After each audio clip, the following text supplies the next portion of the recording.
selamat datang di podcast Bisnis Bincang Inspiratif. Yang kali ini adalah episode keempat kita. Kita bareng dari Imam Syafi'i yang seorang sekretaris bidang organisasi PKM Koperta Musuh periode 2023 dan 2024. Oke, nah Syafi'i ini juga seorang duta inspirasi batch 11 dan fasilitator duta inspirasi YouTube di batch 12. Kemudian dia juga mahasiswa pertukaran PMN 3 ya, S3 di 2023. Kemudian lagi magang juga nih, magang bersertifikat dari PTPN 4 ya waktu itu. Nah, gimana kabarnya waktu ini? Oke, sebelumnya terima kasih ya atas undangannya. Nah, syukur ya alhamdulillah hari ini kabarnya baik. Kalau kalian sendiri gimana kabarnya? Oke, saya juga baik nih. Namanya penuh senyuman ya. Iya, senyuman kita harus bikin semangat nih untuk teman-teman yang lagi nonton. Iya, harus dong. Pak Bi'i, ngomong-ngomong prestasi nih ya kan Pak Bi'i. Nah, kenapa nih kita sebagai mahasiswa harus berprestasi nih, baik secara akademik maupun non akademik. Apalagi kita kan harus memanfaatkan kita mahasiswa kita. Nanti kan kalau udah bekerja kan agak susah kan. Memang bisa berprestasi, tapi kan kalau di mahasiswa ini kita harus memanfaatkan status kita sebagai mahasiswa ya Pak Bi'i. Oke, nah mungkin sebelumnya terima kasih ya atas pertanyaannya. Nah, jadi menurut pandangan saya pribadi, kenapa kita tuh harus memiliki prestasi pada saat kita mahasiswa ya? Nah, jadi yang pertama itu mungkin pembahasan kita mungkin bakalan agak sedikit panjang sedikit ya. Nah, jadi seperti yang kita ketahui juga, nah nanti pada tahun 2045 kita tuh bakalan menuju visi Indonesia Emas tahun 2045 nantinya. Nah, tahun 2045 nanti ya teman-teman, kita tuh bakalan genap 100 tahun usia Indonesia setelah merdeka. Nah, itu kenapa Indonesia memiliki cita-cita yang tinggi ya gitu untuk menciptakan Indonesia emas seperti generasi emas, memiliki talenta dan bersaing di tingkat global. Nah, pada saat Indonesia emas pada saat itu bakalan Indonesia menjadi negara maju seperti kita ketahui pada saat ini negara-negara maju seperti Cina, Jepang, Amerika dan lain-lain. Nah, jadi itulah cita tinggi kita. Jadi seperti pertanyaan Rehan tadi, kenapa kita harus memiliki prestasi? Nah, menurut saya pribadi, kita untuk mempersiapkan itu semua. Sebagai kita generasi emas, tentunya kita harus berkontribusi lebih untuk negara tersebut atau negara kita ini. Gitu. Nah, jadi dengan cara apa? Dengan cara mempersiapkan dari mahasiswa, gitu, dari semasa mahasiswa. Dan perlu teman-teman ketahui bahwa menjadi mahasiswa ini merupakan salah satu privilege ya. Gitu. Nah, tidak semua orang yang bisa merasakan mengenyam pendidikan tinggi seperti kita di bangku perkuliahan gitu. Banyak juga nih kayak teman-teman kita di luar yang ingin nih merasakan pendidikan tinggi ya, tetapi terhalang dari aspek apapun seperti ekonomi dan lain gitu ya kan. Nah, jadi itulah kenapa kita tuh harus memanfaatkan saat-saat ini gitu teman-teman. Jadi kejarlah prestasi sebisa mungkin, raihlah sebisa mungkin apapun yang ingin kau raih gitu. Nah, jadi persiapkan itu semua gitu. Jadi ketika nanti di masa depan kita tuh sudah siap untuk fighting gitu. Kita sudah siap untuk bersaing dengan siapapun gitu. Nah, itulah kenapa kita tuh harus menanamkan dari sekarang gitu. Kenapa kita harus berprestasi? Karena itu menjadi nilai dasar untuk sekarang yang itu mungkin. Apalagi tahun 2045 Indonesia menjadi Indonesia Emas ya. Nah, ulang tahun ke 100 tahun. Iya, Jadi benar ya. peran generasi muda bagi mahasiswa itu sangat dibutuhkan mulai dari sekarang. Nah, prestasi itu nggak harus melulu tentang akademik, ya. Non akademik juga bisa seperti di bidang olahraga, teman-teman bisa tekuni itu pun bisa menjadi nilai tambah sendiri. Nah, Pak Pi, personal branding itu kan penting untuk kita bisa menjadi diri yang profesional di dunia kerja yang lain. Nah, menurut Imawan kami ini, personal branding apa saja yang perlu diterapkan dari sekarang, apalagi di kalangan mahasiswa? Oke, terima kasih Rene atas pertanyaannya. Nah, jadi ketika kita ngomong personal branding, nah jadi personal branding ini merupakan gimana sih cara orang melihat kita, jadi gimana sih passion kita di situ. Nah, jadi seperti yang saya ketahui atau menurut saya pribadi yang atas dasar yang saya dapatkan ya selama ini, jadi personal branding itu kita tuh balik ke diri sendiri gitu Rehan. Jadi kita tuh mau seperti apa? Kalau kita menetapkan kita harus seperti ini, tapi kita punya passion di situ terus kita sulit gitu. Benar. Jadi contoh ketika kita ingin melakukan personal branding, tentunya kita semua seperti teman-teman ketahui, teman-teman di rumah ataupun Rehan ya, kita tuh pasti memiliki sosial media seperti Instagram dan lain-lain. Nah, jadi silakan dimanfaatkan ya teman-teman. Dengan cara apa ya, kita itu bisa upload saja gitu kan, apa yang kita inginkan atau apa menjadi passion kita gitu. Nah, jadi kalau kita ngomong personal branding apa sih yang harus dilakukan, menurut saya pribadi itu balik ke diri sendiri lagi ini teman-teman.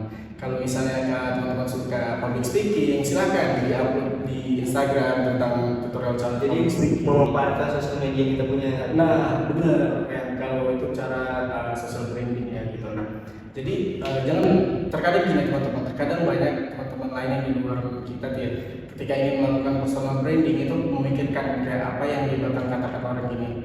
Contoh kayak misal kayak saya pribadi nih melakukan social branding tentang public speaking, dan pasti orang pasti nggak semuanya ya yang pro tentang kita gitu, pasti ada yang kontra. Nah, salah satunya mungkin bisa seperti namanya ngapain sih seperti kayak gitu.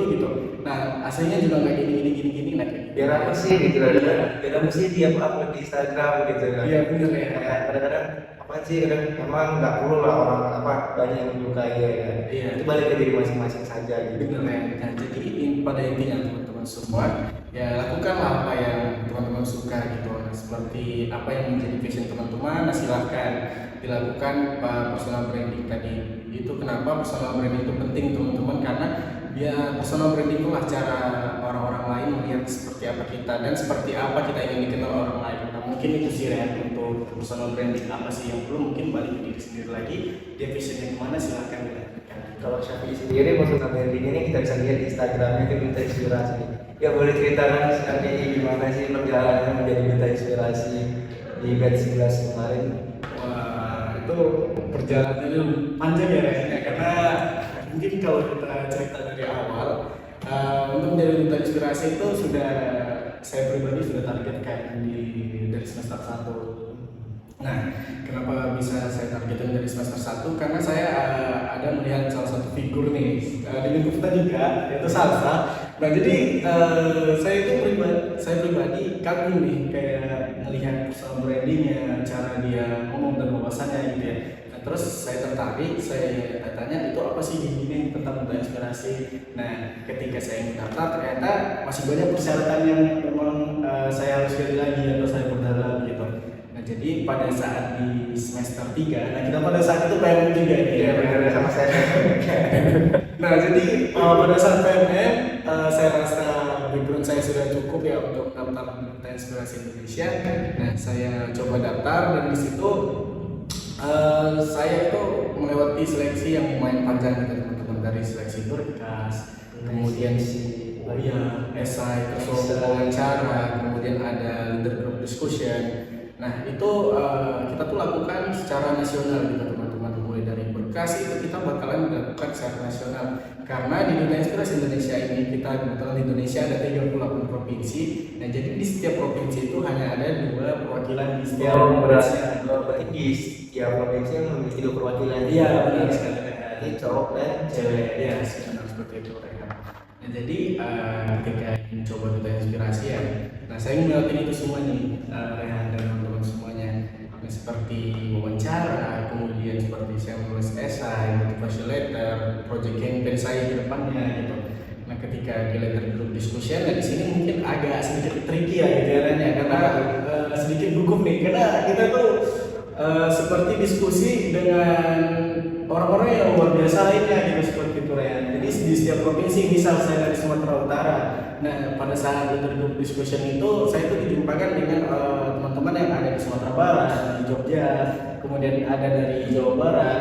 Itu kita tuh dalam satu forum diskusi, ya, terus itu tuh ada 6 orang. Nah, kita tuh membahas salah satu mosi yang bakal dibeli moderatornya gitu. Contoh, ketika kita pada saat itu mosi saya apa sih peranan teknologi bagi anak muda ya, khususnya untuk kita mempersiapkan dari Emas 2045 gitu, balik lagi Ren. Nah, jadi ketika itu merupakan salah satu mosi pada saat kami LGD kemarin leader discussion. Nah, itu menjadi salah satu penilaian yang dimana leader discussion ini merupakan penilaian yang tahap akhir gitu. Nah, berarti mosi itu kalian setiap orang berpendapat tuh. Iya. Mulai dari teknologi untuk anak muda. Iya benar ya. Nah, apakah bermanfaat atau banyak buruknya gitu ya.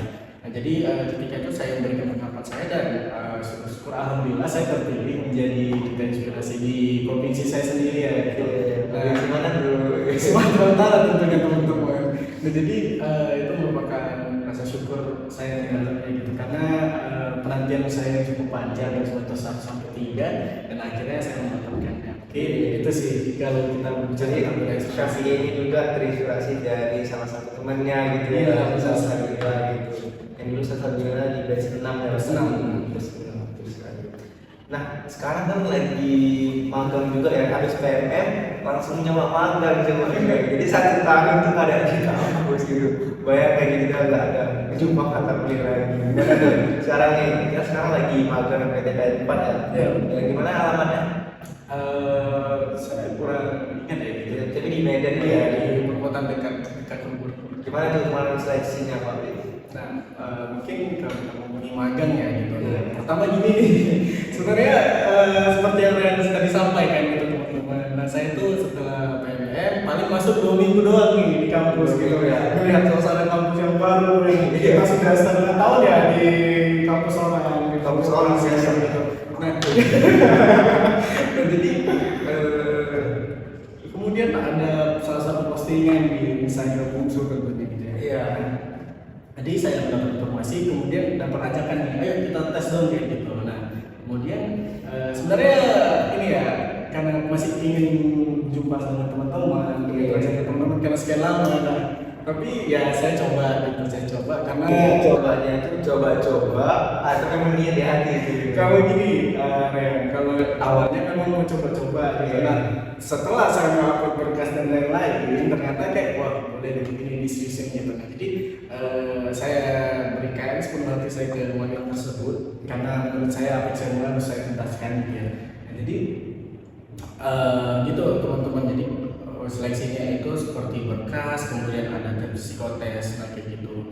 Nah, dan dari agribisnis sendiri itu tentunya di kelas saya pribadi di agribisnis salah satu itu banyak teman-teman saya itu mendaftar juga, tapi mungkin belum rezekinya ya, mungkin rezeki masih tempat lain dan jadi belum bisa. Jadi di kelas saya itu cuma saya sendiri. Posisi apa yang di kemarin di apa? Diambil ya. Oke. Nah, jadi di magang PTPN 4 ini, nah saya tuh mendapatkan di bagian pengadaan ya. Jadi tugasnya bagian pengadaan itu seperti kita tuh memverifikasi dokumen, kemudian kita bakal melakukan negosiasi dengan vendor dan tender gitu. Contoh, misal Rehan memiliki perusahaan sawit ya, perusahaan sawit sekitar berapa hektar gitu contohnya. Terus Rehan ini bakalan melakukan pemeliharaan tanaman. Nah, Rehan ini pasti masuki dokumennya berkas ke kantor pusat untuk pengajuan dana. Nah, misal berapa miliar gitu. Nah, itu berkasnya masuk ke saya ngecek seperti persyaratannya apa yang sudah lengkap, misalnya ada persyaratan yang tidak lengkap atau ada permasalahan, itu menjadi catatan bagi saya sendiri. Di pengadilan itu kayak ngecek berkas yang petani ingin membuka lahan sawitnya gitu. Iya begitu, tapi dalam lingkup PTPN 4 begitu. PTPN 4. Jadi di pengadilan itu itulah proses terakhir dari struktural PTPN 4 itu. Itu harus ada izin.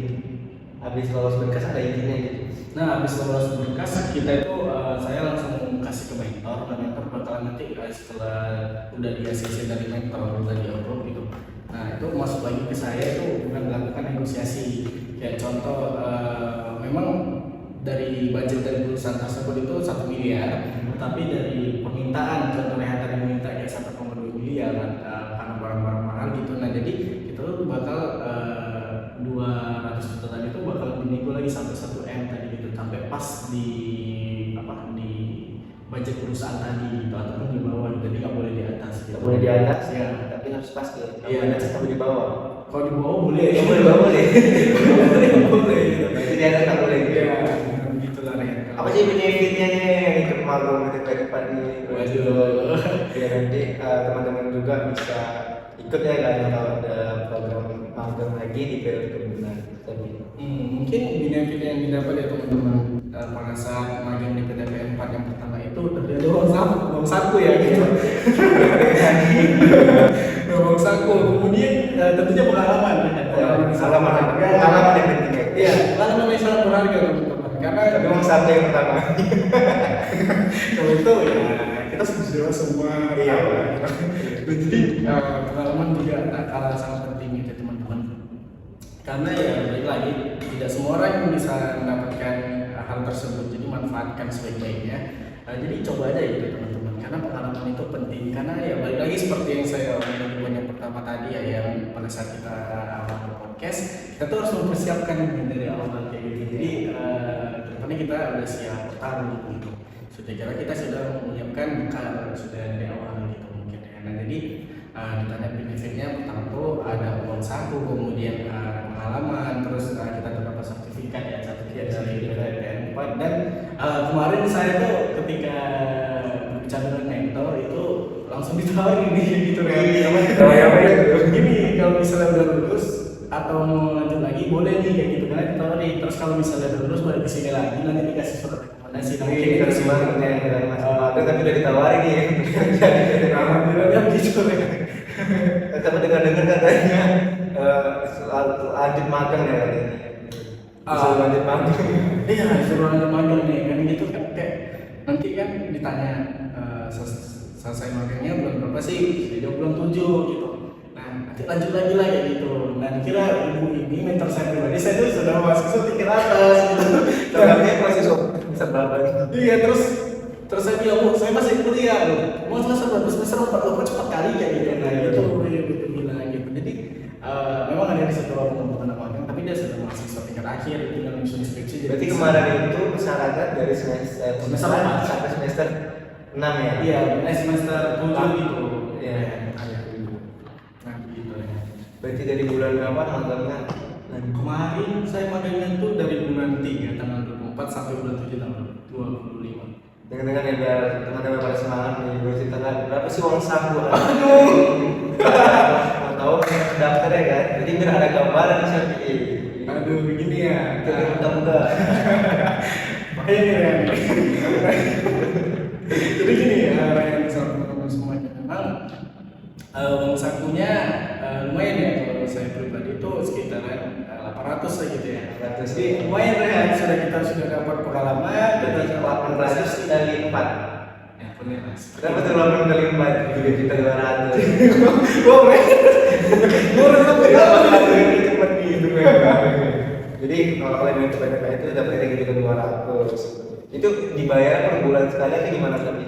Itu dibayarnya per bulan sekali sih Ryan itu. Terus kalian itu ditransfer bebas ya, mau pakai bank apa? Ya bebas. Kalau program BKM kan wajib sesuai dengan bank norm itu gitu. Kalau ini bebas ya. Iya, ini bebas. Ada BRI, Mandiri, bisa semua mereka.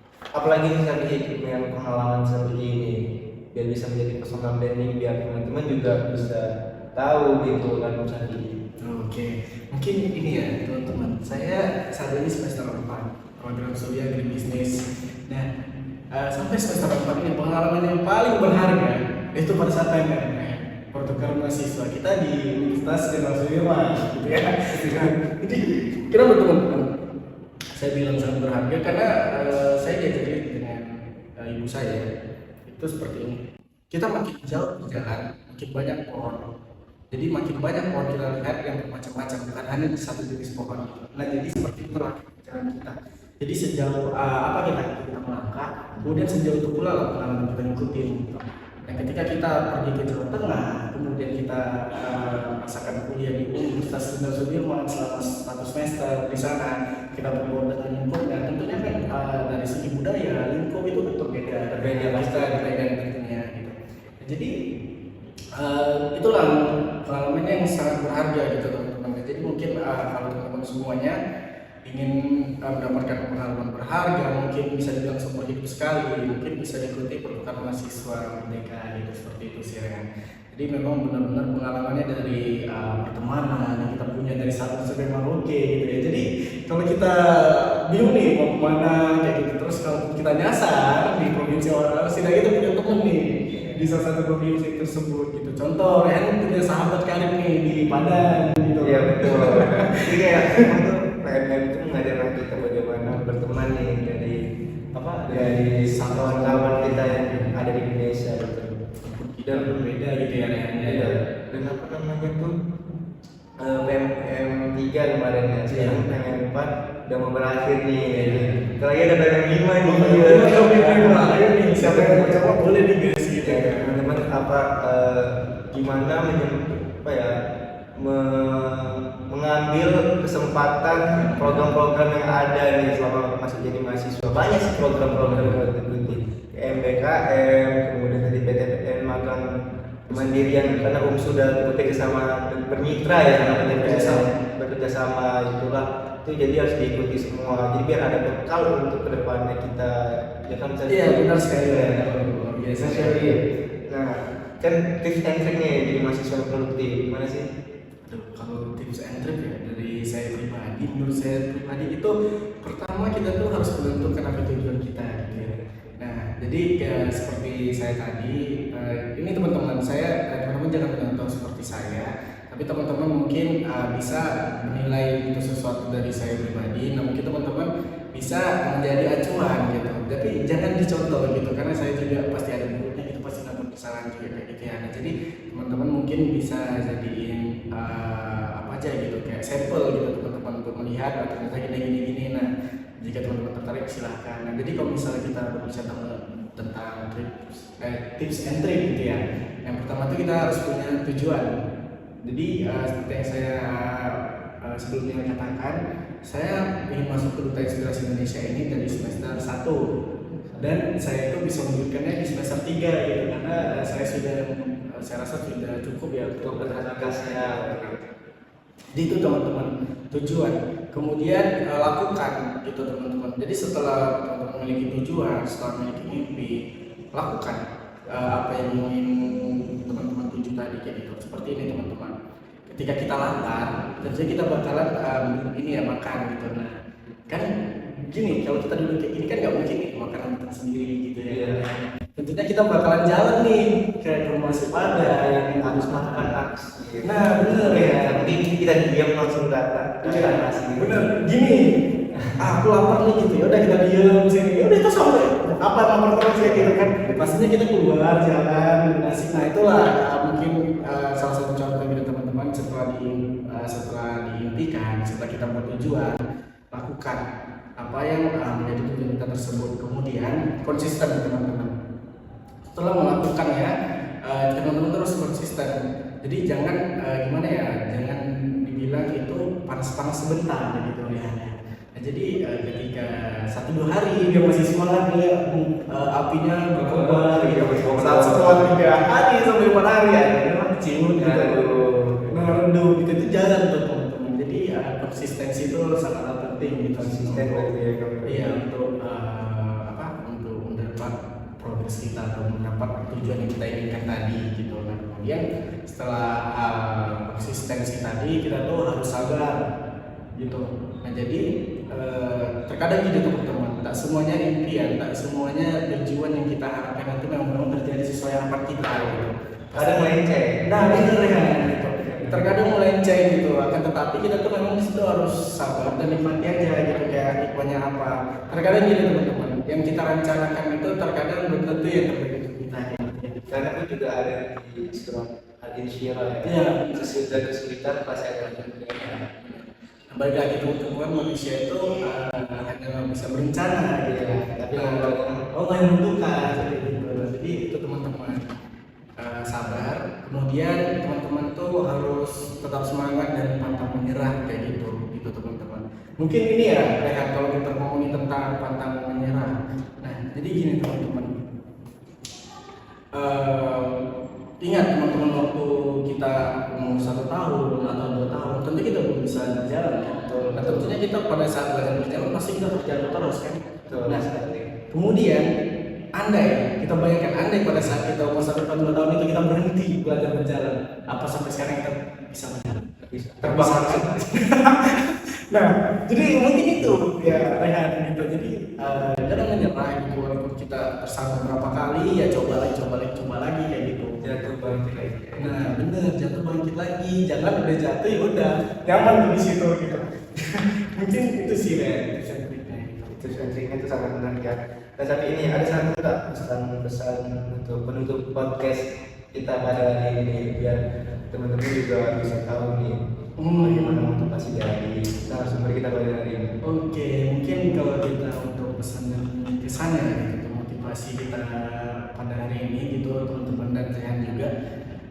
Baik lagi, saya tuh memiliki idola saya gitu ataupun kayak public figure saya gitu sendiri. Role model saya itu ada Sultan kedua Turki yaitu Sultan Muhammad Al-Fatih. Nah, jadi Sultan Muhammad ini sedikit fakta nih ya guys. Jadi Sultan Muhammad Al-Fatih ini merupakan salah satu pemuda yang luar biasa nih teman-teman. Pemuda yang bisa menaklukkan kota yang 800 tahun tak tertaklukkan. Dia Sultan Muhammad Al-Fatih. Dia itu waktu menaklukkan kota tersebut yang diberi nama Konstantinopel, pada saat ini sudah berubah nama menjadi Istanbul di Turki.